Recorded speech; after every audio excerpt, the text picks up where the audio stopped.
उर्वशी और पुरुरवा की कथा। उर्वशी 4 वर्ष तक पुरुरवा के साथ पत्नी की तरह रहकर एक दिन अंतर्ध्यान हो गई। दरअसल अब वह पुरुरवा से अधिक अपने मेमनों से प्यार करती थी। पुरुरवा उसके वियोग में पागल हो गया। जंगल जंगल भटकने लगा। एक दिन रेगिस्तान में भटकते हुए एक पोखर में अपनी सखियों के साथ स्नान करती उर्वशी दिख गई। ये संवाद इसी पोखर के सन्निकट हुआ। हे निष्ठुर उर्वशी, क्या बातचीत के जरिए कोई रास्ता नहीं निकल सकता जिससे अपना जीवन पूर्व की तरह सुखमय हो जाए? पुरुरवा ने उर्वशी से पूछा। निरर्थक बातचीत से क्या हासिल?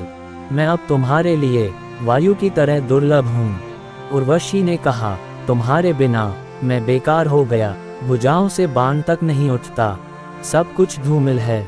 भूल गया हूँ सिंह गर्जना। घर चलो उर्वशी। हे पुरुरवा, तुमने मुझे 3 बंधनों में कसा है। मैं शरीर पर शासन करती थी, तुम्हारे जाने के बाद सब निस्तेज हो गया है।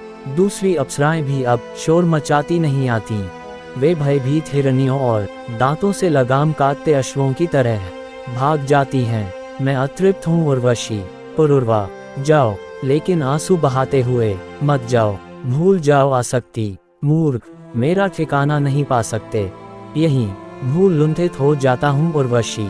मेरा शरीर दुर्गति को प्राप्त करेगा, उसे जंगली भेड़िए चबाएंगे। ऐसा नहीं होगा। तुम सकुशल जाओ पुरुरवा, और ध्यान से सुनो।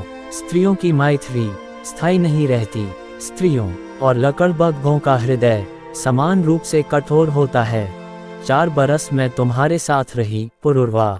तेजस का स्वाद दिन में अनेक बार लिया है। मैं उसी संतुष्टि के सागर में विचरण करती हूँ। मैं बहुत व्याकुल हूँ उर्वशी। आओ घर लौट चलें। जाओ, तुम जरूर मृत्यु पर विजय प्राप्त करोगे और जीते जी स्वर्ग का भोग करोगे। हो सकता है तुमसे कभी फिर मुलाकात होना हो। तुम जाओ पुरुरवा। ये कहकर उर्वशी फिर अंतर्ध्यान हो गई।